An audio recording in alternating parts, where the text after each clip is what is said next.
So you're saying that if you were to stack up every one of your tenants' revenue of what consumers are spending in store, that's the tens of billions of dollars. Correct. So the real winners in retail are the ones that do omni-channel the best.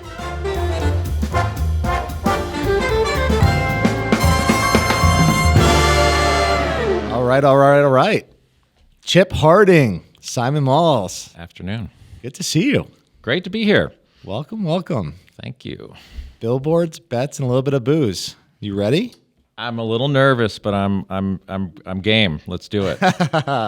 Well, Vegas sometimes can have some nerves alleviated with a couple different ways. The first of the ways is a good old wager. So let loose some of that steam by throwing out some money. So we like to kick things off with a little roulette action. And if you can place 3 bets, and let's see what that looks like. All right, so we're going to start off with 18 red. That's the go-to for every single roulette. I like it. Spin. I like it. Can I split numbers? Yeah. Yeah, 15, 18, 21, 18, and 17, 18. And then you can put the last $60 all on 18. So I get a whole $100, right? Yep. We got to do at least 10 on the green zero. Spin the wheel. Here we go. Bada boom, bada bing. 18. I see it. We're tracking it. Oh, you've got it highlighted. It's even highlighted. Oh, we got nothing. 13 black. Coming up. Wow. And a lot of hotels, that floor doesn't even exist. But yet it's on the roulette board. Oh, yeah, you're right. All right, so here's how this works. Okay, so I'm 0 for 1. All right. So we alleviated a little bit of cash, but we are going to replace that with what's behind door number 2. Wow. What do we got here? Glenmore 1980 Highland Single Malt. 1980. It's before my time, Chip. It is. It's well before my time as well. Let's see what we got. Are you a Scotch guy? On occasion when somebody else is buying. Not your primary, but No. But happy to take down a 42-year-old. Yes. All right. Thank you for doing that math for me. It's actually now it's 40, almost 43. Oh, hey, you're right. Yeah. It is a new year. Yeah. Cheers. Cheers.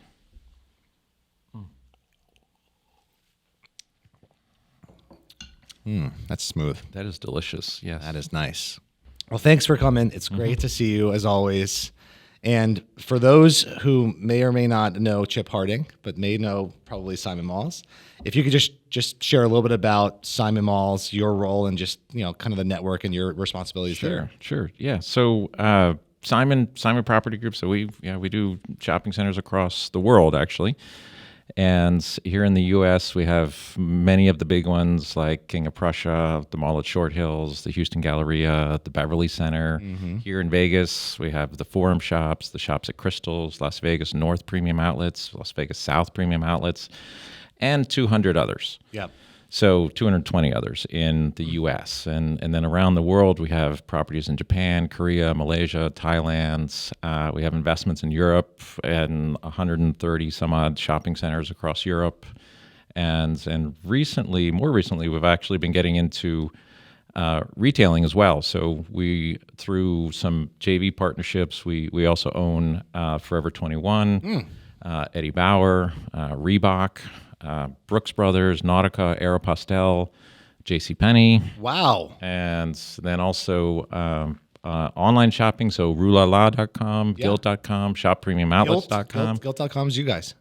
Wow. I didn't know. So it's a JV partnership. Sure. So all 3 of those entities under part of one group. And so, so that's Simon.com, Simon Property Group. Sure. And so I run what's referred to as the Brand Ventures team, and so we are, broadly speaking, charged with generating revenue through. Let me take another sip first. Yeah.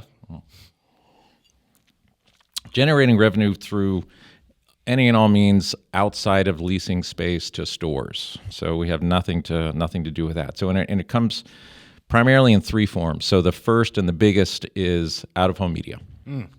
So we have a network of roughly 7,500 assets, and about 6,000 of them are static, and about 1,500 of them are digital all across the country. And so that's our biggest channel. Okay. And then second is we use our common areas of the shopping centers for brand experiences, brand events. And then the third channel is, because we have we have hundreds of millions of consumers coming through our properties and our buildings, there's other services available, and it's kind of a boring name, but we call them the volume businesses. And so we have a partnership with Coca-Cola and about 3,000 vending machines, ATM machines, stroller rentals, shopping cart rentals, and of course, Santa Claus. Oh, so there's a lot of diversification there.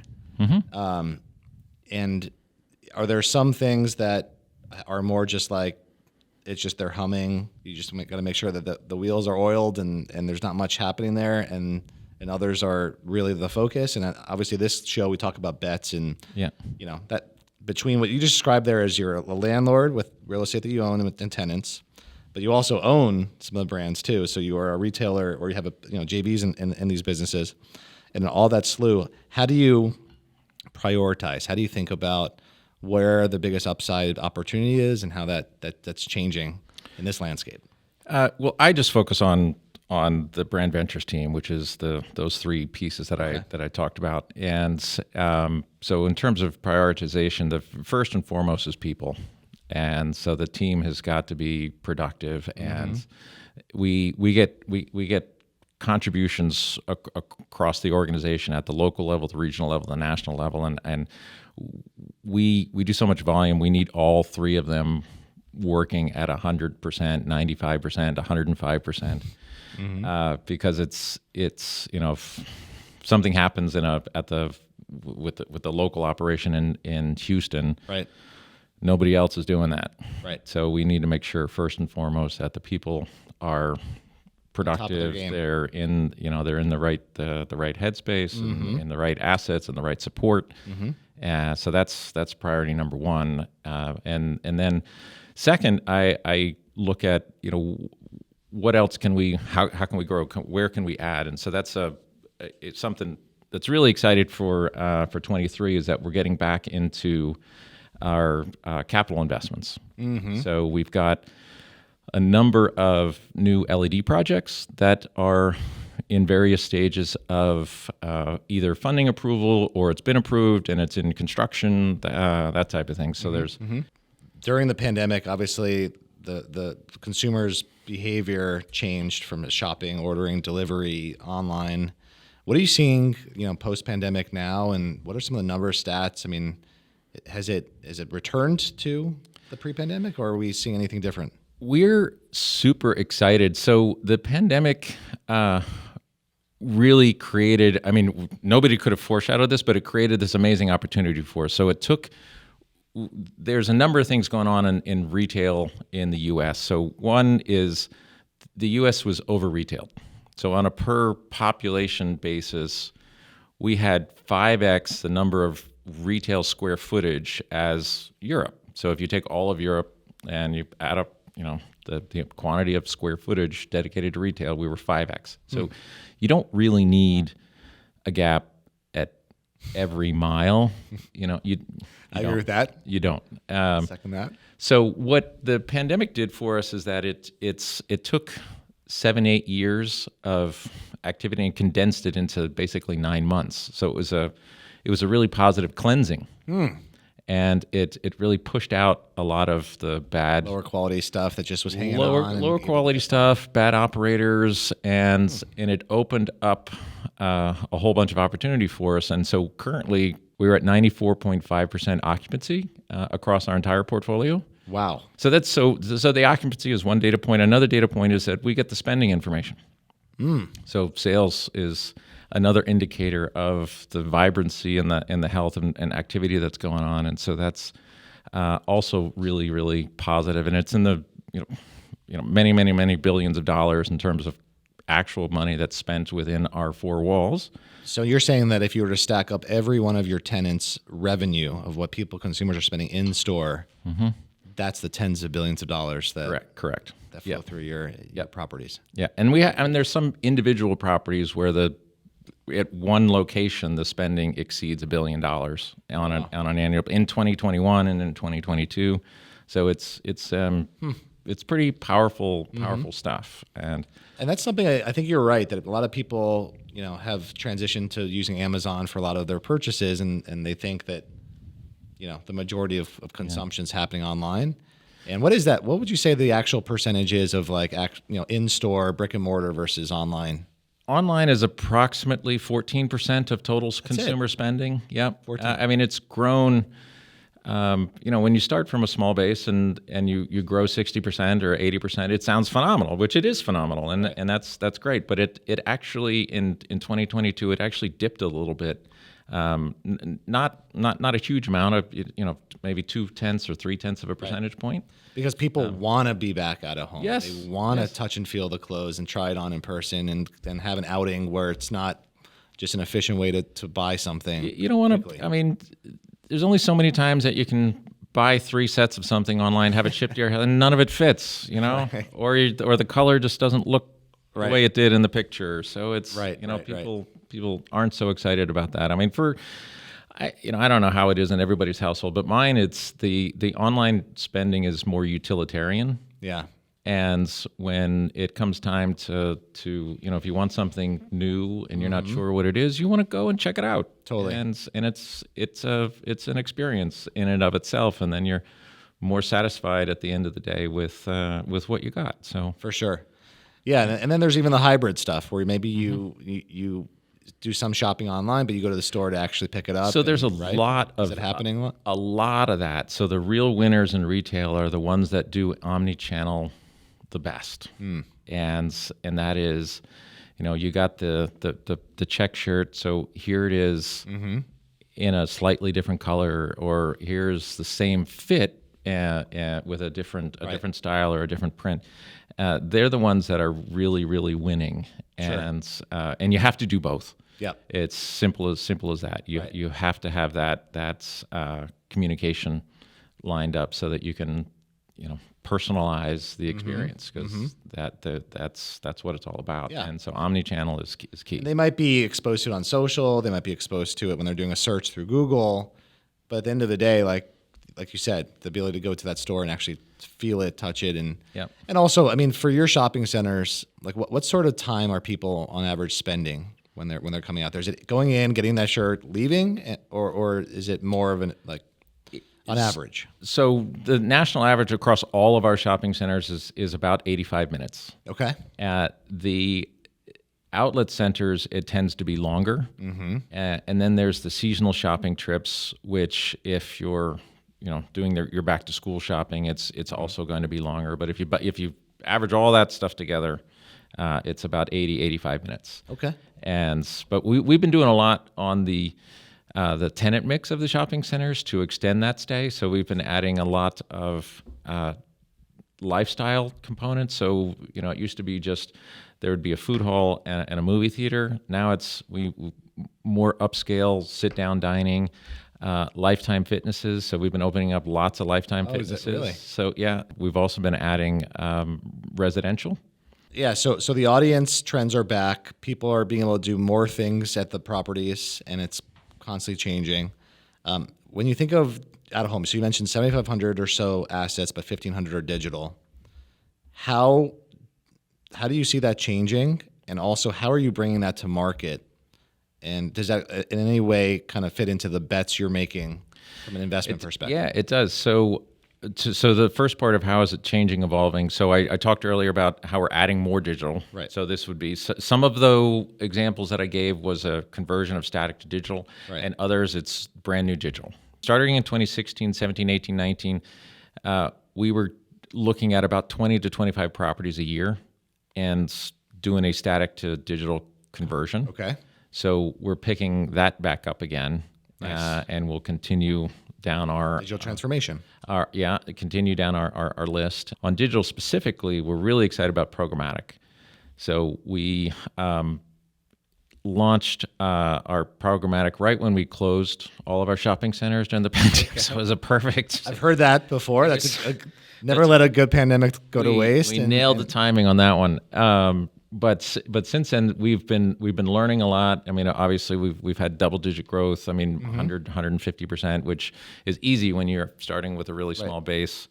But we're not like unlike other organizations where they're programmatic, they built themselves to be programmatic first. We're not structured that way, so we are learning fast and growing fast, and we're excited about that. We're excited about some of the new enablement that programmatic is bringing to the table, like Shoutable.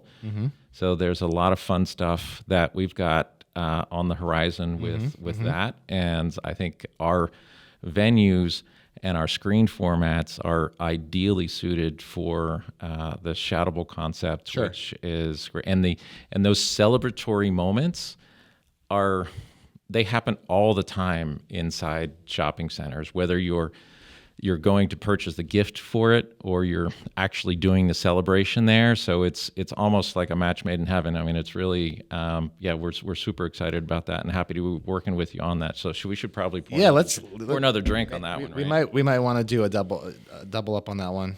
The the screens themselves. I know you talked about the twins, but if we actually go and fly into the shopping centers and describe the kinds of screens. On the digital side, we primarily have two different types. We have our digital ad panel, which is a floor-mounted or column-mounted. If it's a floor-mounted unit, which is most of them, they're floor-mounted. So it's a double-sided 65-inch screen that is right at eye level. High res, right in the center of the common area, center of the corridor, right at the key intersection points to capture the most eyeballs possible. So that's the majority of what we have. Then we have our large format LEDs, and they are generally, most of them are suspended from the ceiling. They're double-sided. They're 18 feet tall, 13 feet wide. Some of them actually rotate. And the reason why they rotate is because we don't want any one side to have a bad side, so we want them all to be good sides, and we don't want to block any sight lines from any of the stores, so there's a slow rotation of them. And are we talking, are most of these vertical portrait orientation? Yeah, 99% of them are. We do have a couple traditional billboards. And so that's actually an interesting thing, because I feel like that while that might be the minority of screens out there, like whether it's billboards or it's TVs that are just horizontally, set up, with everything that's been moved to our phone, where mobile ads are being served vertically, and social media ads, which are mostly mobile first, are vertical. Do you see that the brands are taking some of that social and mobile content, or do you see them really thinking about the space and doing something different when it comes to like the type of creative you on your vertical screens? I think the brands are. We have some brand partners that's really focus on the context of where our screens are, and then other brand partners where it's just the same ad that they're running everywhere else, and they have a horizontal version and a vertical version. And I think we're trying to do a better job of showcasing how, if you contextualize our locations and the vertical orientation of our screens, we've got work to do on that, to be frank, and the brands have work to do on it as well. But it all comes down to time and resources, and that's a challenge all of us. And I actually want to back you up on that, because I think that from our side, one of the big bets that we're making is on better creative and making those screens really shine brighter and have a more draw to the eye. By having the creative teams in the agencies or on the brand earlier in the process of planning the different touch points that the campaign's going to have, and not just having out of home be like the last thing that was, the afterthought, and okay, we'll just figure out what we've done on our social or whatever else it is and throw it on there. So the way that we're at the Adomni are tackling that is education and bringing those screens and the capabilities to the creatives, where we're targeting them specifically and showing them, here are the specs, here's what you can do. And think about an 85-minute dwell time. This isn't a 6-second video ad where someone's scrolling hundreds of feet of constant content. It's you're there, you have multiple screens, multiple touch points, 85 minutes. So there's impact. real opportunity to make an impression. Right. Yeah. So you talked about Shoutable, and that is also one of our bets for the company, and the ability, especially in a lifestyle environment, a place where people are going to have fun, to have the screens be more than just buy my product. Here's a new service. Actually, something that the consumer can engage with. Right. Have you done anything like Shoutable, or has there been any sort of UGC or experiences that way? Yeah, we've done some AR. So all of our kiosks have cameras mounted on them. And we just did this past year a campaign with The Secrets of Dumbledore. Okay. And a Harry Potter. Yeah, a Harry Potter movie. And so there's a scene in the movie where the lead actor, and you got to give me a little bit of slack here, I don't know his name, but anyway, he's dancing with the scorpion. So he's using his Harry Potter skills to control the scorpions, and he's kind of dancing with them. Yeah. And so we did a kind of virtual reality type of thing on the screen. So the ad would appear, and the user would start the experience, and then the camera mounted on the kiosk would put them on the screen with the scorpions. And then they'd be dancing with the scorpions, and then the experience would end, and then they could send it to their scan the QR code, and they would get their text message or email, their video of them short little clip themselves dancing with the scorpions. So we've done that. We've done probably, I don't know, 24 different campaigns like that. They are, they're a little bit of work on the front end, but they're really cool when they come together. But there's that whole ecosystem of the idea to the creative to then the coding in order to make all of that work. That takes some planning, some preparation, and creatives who are given this freedom, the time, the space to do that. Where it's like, okay, first get the job done. I'm just getting our poster for the movie. Good, done. Okay. Yeah. Now, how do we actually drive community engagement, have some fun with it, create some social shareability? Digital signage as an experience versus just purely as a one-way communication method is the opportunity that for your particular environment, you can pull it off. Not everyone can, obviously you can't pull it off on a billboard on a freeway. It's just we don't have the time. And so you've got the programmatic pipes where you've invested in infrastructure, you've invested in a CMS technology and an SSP, and obviously all the DSPs. So you've done that part right. Yep. And so now I feel like it's kind of like the way that we look at the market, where the plumbing is done, the skeleton's been built, and now it's like, what do you want to do with it? Right. It's the creativity, whether it's the social media teams that can have the creative ideas, or it's the digital teams, or it's the experiential teams, or it's the digital home teams. It doesn't matter. It could be all of them together or separated. That's really our kind of third bet at Adomni, is bringing your audience to an experience to more buyers, to actually think about how meaningful connections can be made. And that takes, I think, some painting of pictures for people, right? I mean, we AR, Shoutable, there's all these concepts, but there still comes down to like people need to be given some constraints or being able to show, and this is what you can do. And so what's cool about your environments also is that you have these pre-made holidays. So there's Valentine's Day. Yep. Right? People are coming in, they're going to probably the jewelry store, they're picking up chocolates at Godiva, they're shopping for gifts for their people. So there's the ability to map an actual experience to holidays, I would think. And then there's product launches where, like you said, the cars, where the actual car could be there, but all these screens can be having people do things.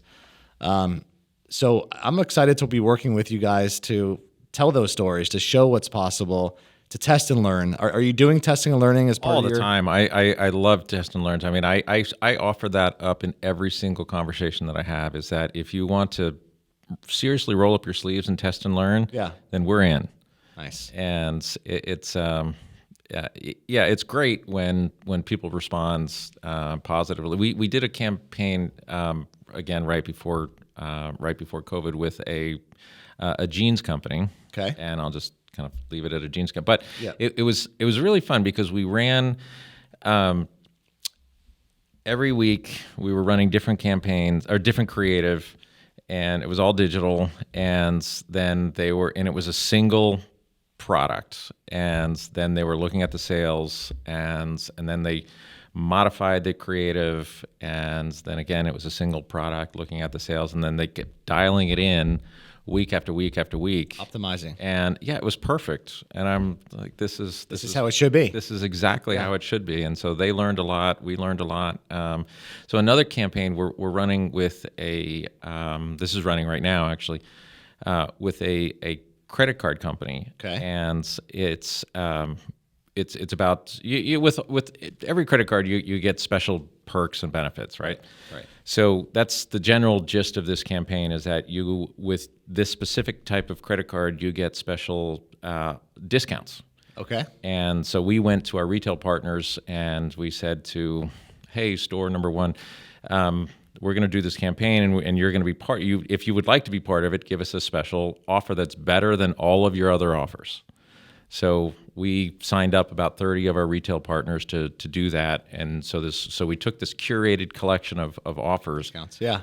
And then the campaign ran on a whole variety of assets. So we ran them on digital assets, the large format assets. We ran them on static assets, and each individual asset had a unique QR code. Okay. And so we were able to track the engagement by property, by asset type, by time of day, by day of the week, and optimize it and dial it in, and it's phenomenal. In fact, we're meeting next week to talk about the extension, the continuation, and they're happy. They're pretty sure they're signing up for another year.